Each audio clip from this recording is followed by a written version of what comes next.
नेपाली सेनाले चीन, पाकिस्तान र श्रीलङ्कासँग यस्ता युद्ध अभ्यास सञ्चालन गर्दै नेपाली सेना विश्वकै शक्तिशाली सेनाहरूसँग यसरी सहकार्य गर्दै भारतलाई चेतावनी दिँदै नेपाली सेनाले आजैबाट यस्तो युद्ध अभ्यास सञ्चालन गर्यो। कालापानी लिपुलेख लिम्पियाधुरा क्षेत्रका लागि नेपाली सेनाको ब्यारेकबाट यसरी हेलिकप्टर निस्कियो। आजै कालापानी क्षेत्र पुग्ने यस्तो प्रतिबद्धता। सबै नमस्कार, तपाईँ मेरो पोखरा टिभी हेरिरहनु भएको छ। तपाईँहरूको साथमा म प्रदीप छेत्री रहेको छु।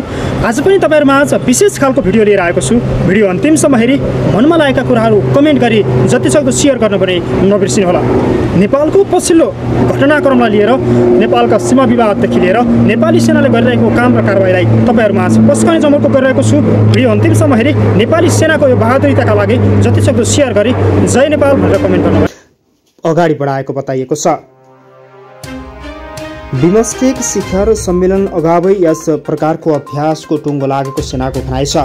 प्रधान सेनापति प्रभुराम शर्माले विधामा बस्न अघिल्लो दिन भएको आफ्नो सक्कल दर्जा र अधिकृत रथीलाई दिएको 12 बुँदे विधायी सम्बोधनको 47 र 48 नम्बर बुँदामा सैन्य अभ्यासबारे उल्लेख गरिएको थियो।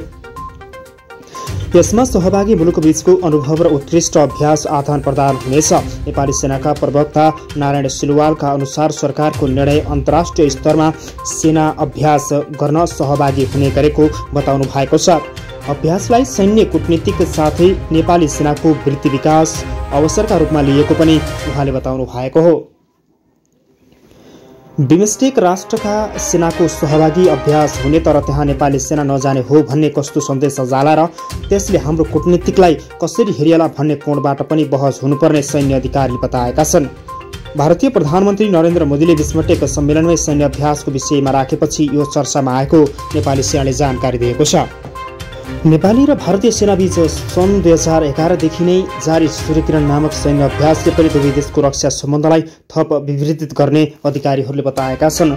रूपन्देहीको सालझण्डी स्थित नेपाली सेनाको ब्याटल स्कुलमा शुक्रबारदेखि भनिएको तालिम नेपाल भारतका 668 जना सैनिक सहभागी रहने नेपाली सेनाले जानकारी दिएको छ। संयुक्त सैन्य अभ्यासमा विपद व्यवस्थापनको समयमा 6 महिनामा आयोजना हुने उक्त सैन्य अभ्यास भने हाल वर्षेनी सञ्चालन हुन थालेको छ।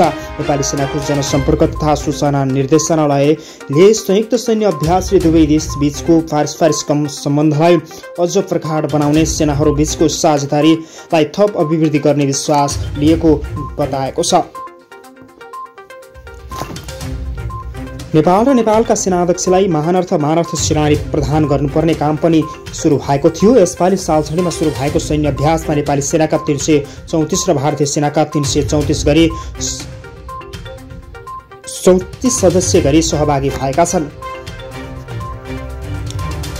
सैन्य अभ्यासमा नेपाली सेनाको तर्फबाट भवानी दल, बक्सगढ र भारतको तर्फबाट 5 गोर्खा राइफल्स सहभागी भएको भारतीय रक्षा मन्त्रालयले जानकारी दिएको छ। अमेरिकी सेना पनि युक्त अभ्यासमा सञ्चालन हुने र अमेरिकी सेनासँग अभ्यास गर्न पाउँदा नेपाली सेना निकै खुसी भएको नेपाली सेनाले बताएको छ। उसले भने राष्ट्रसङ्घको म्यान्डेट अनुसार पहाडी र जङ्गल क्षेत्रमा युद्ध र आतंकवाद विरोधी अभियानमा मानवीय सहायता एवं विपद प्रतिक्रियामा आपसी क्षमता अभिवृद्धि गर्नका लागि भारत र नेपालले प्रत्येक वर्षमा सूर्यकिरण गर्दै आएको पनि बताएको छ। यसअघि 15औं संयुक्त सैन्य अभ्यासको गएको वर्षमा सेप्टेम्बरमा उत्तराखण्डको पैथरागढमा सम्पन्न भएको थियो। त्यसबेला अभ्यास अन्तर्गत दुवै देशका सेनाहरूले एकअर्काको हतियार उपकरणबारे अनि पर्वतीय भूगोलमा प्रति आतंकवाद सम्बन्धी रणनीति सञ्चालन गर्ने धरतीबारे ज्ञानको आदान प्रदान गरेको भारतीय सेनाले जनाएको छ। त्यसबाहेक दुवै देशका सैनिकहरू लगातार 48 घण्टासम्म प्रयोगात्मक अभ्यास पनि सञ्चालन गरेका थिए। पछिल्लो समय नेपाल र भारतबीच सीमा विवाद बढिरहेकै बेला भारतीय सेना नेपाल आउनुलाई निकै महत्त्वका साथ हेर्न थालिएको छ। नेपाली सेना र अमेरिकी सेनाबीच भएको MCC 5 लगतै अभ्यासले पनि निकै महत्त्वपूर्णका साथ हेर्न थालिएको छ। नेपालको कालापानी लिपुलेख लिम्पियाधुरा क्षेत्रलाई ओगटेर बसेको भारतलाई चेतावनी दिनुपर्ने बेलामा भारतीय सेना नै नेपालको भूमिमा आएर आफ्नो बोट बजारेको भन्दै यो सही नभएको कतिपय विज्ञहरूले बताएका छन्। पूर्व प्रधान सेनापति पूर्णचन्द्र थापाको आफ्नो कार्यकाल छँदै यस अवस्थालाई सिर्जना गरिएको पनि बताइएको छ। पूर्व प्रधान सेनापति पूर्णचन्द्र थापाले देशको स्थितिसँग मध्यनजर गरी आफू अगाडि बढेको पनि बताउनु भएको थियो।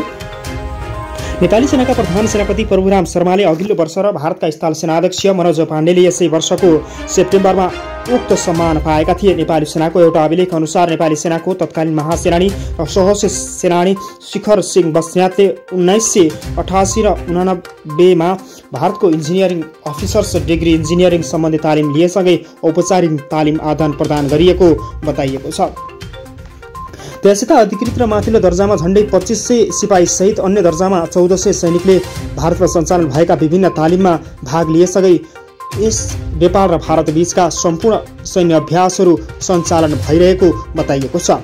नेपाली सेना र भारतीय सेना बीच सीमा समस्या जस्तोसुकै भए पनि सैन्यहरूको सम्बन्ध भने निकै बलियो भएको बताइएको छ। दर्शक आजको महत्त्वपूर्ण एक्सक्लुसिभ खबर तपाईँलाई कस्तो लाग्यो भिडियो अन्तिमसम्म हेरेर सुनेर साथ दिनुभयो त्यसका लागि धन्यवाद। यस्तै नयाँ ताजा खोज अनि सन्देशमूलक भिडियो हेर्नका लागि मेरो पोखरा टिभी मिठो अनलाइन टिभीलाई एकसाथ सब्स्क्राइब गरी हामीसँग जोडिनुहोला। पल पलको ताजा खबरको अपडेट तपाईँलाई दिने हाम्रो अभियान जारी छ। दर्शकबिन तपाईँको बाँकी पल शुभ रहोस्। नमस्कार।